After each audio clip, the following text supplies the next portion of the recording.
Hello guys, and I'm back with another hopefully informative video, and I think you guys will really like this one. It's all about blues techniques, that's it, and how to combine them and how to do them.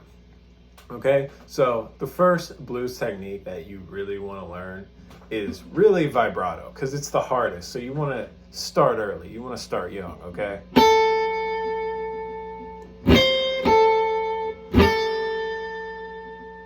And I would say when you're trying to learn this, there's many ways to do it.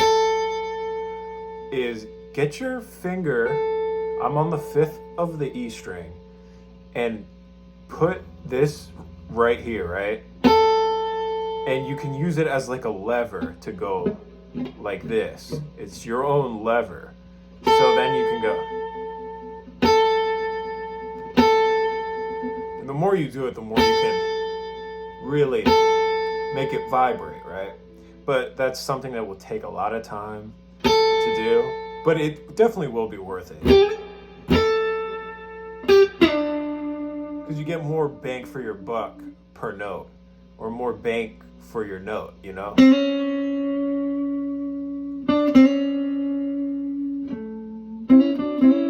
And you want to make sure when you do it, the vibrato, you don't go, unless it's on purpose, but you want it to be very subtle.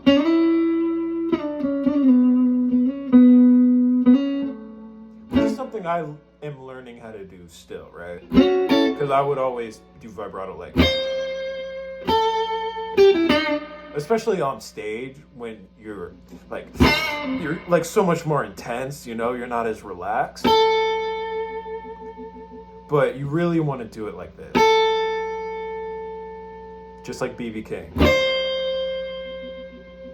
Just nice and easy. So just work on that, okay? And if you want more detail, I have an actual video on vibrato, okay? So check that one out. For your own good, not mine. Now the next technique is sliding. Okay? But I'm gonna skip that one and I'm improvising this lesson actually. Because I'm gonna go and teach you the third one first.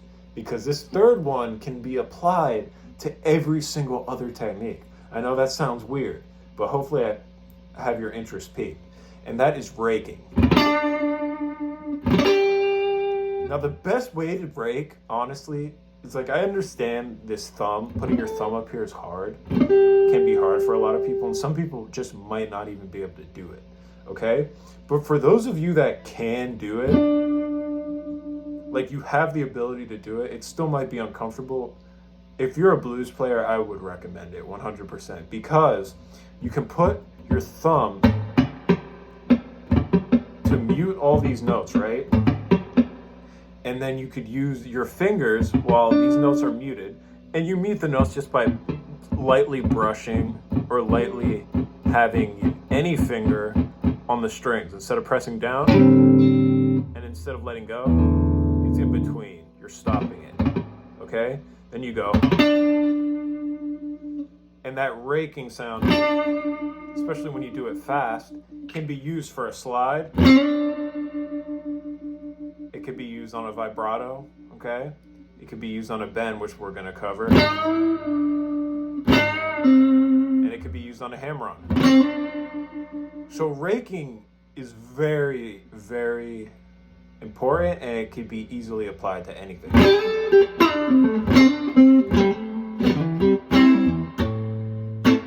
Okay, so raking. So we got vibrato, and we got raking. Okay? Now combine it. Okay? Cool, right? So now we're gonna cover sliding. And that is, let's just, as an example, use our middle finger on the 5th of the G and slide to the 7th. Okay? So we hit the note, right? And then we slide to the 7th of the. And with that, without even thinking, I'm doing the raking technique.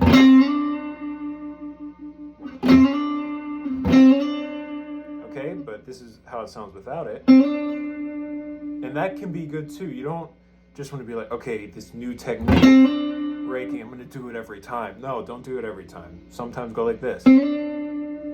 Sometimes play it hard. Sometimes rake. Sometimes rake softly. Okay, use those dynamics too, okay? Okay? So now we got the sliding. And you can also go.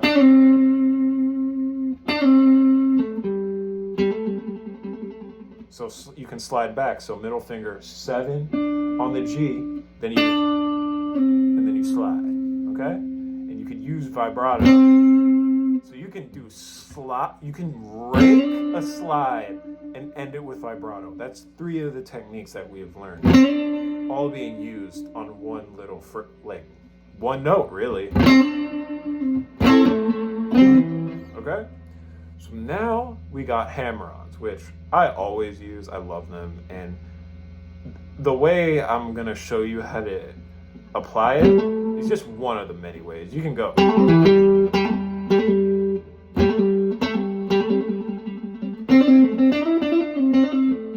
But that's more advanced. I just want to keep it super basic, and we're just going to do a hammer-on. No hammer-offs. And that is just like a slide, except instead of sliding, you're going to use your finger to get to it. You hit it, and then you hammer on, okay? So pointer finger on the fifth fret of the D string, and you hit it, and then you use your ring finger to go to the 7th fret of the D string. So. And add a rake in. Okay?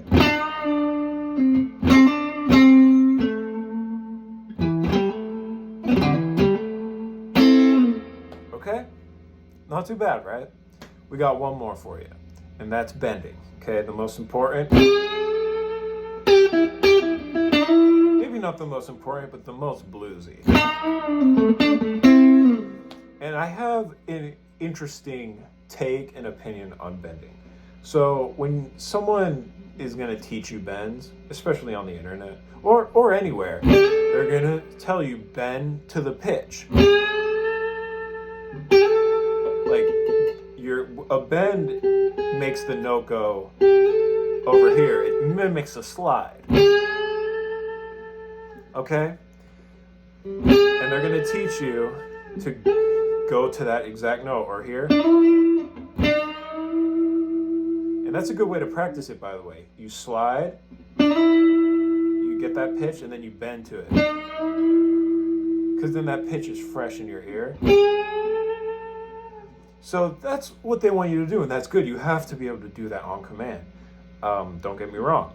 And a good way to visualize bending, especially if you have your thumb as an anchor, you see, I'm not going straight up.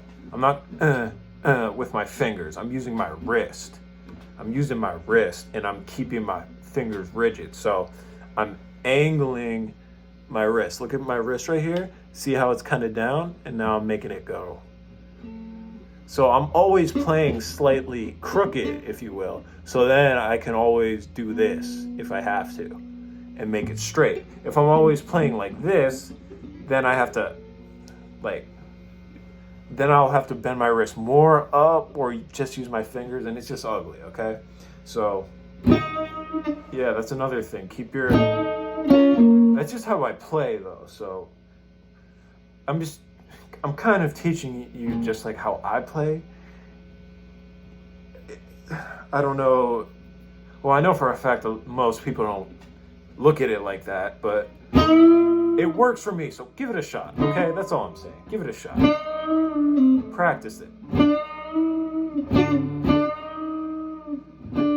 So you want to bend with your fingers, but you want to use your wrist to help you, if that makes sense. So you bend.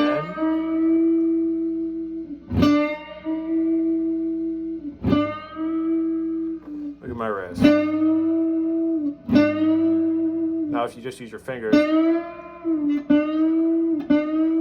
but you want to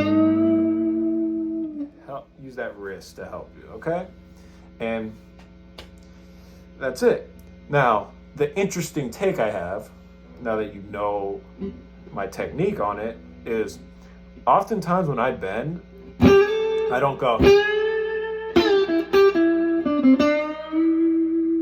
which is nice. Sometimes I disregard the pitch and I just make it sound how I want it to sound. So I'll go.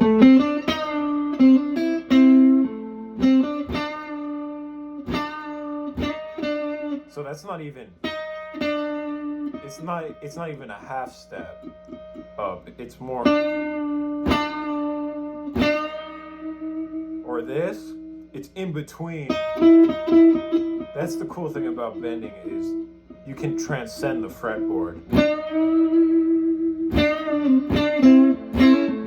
So when I bend, it's almost always out of tune, but it's on purpose. And I think it sounds cool.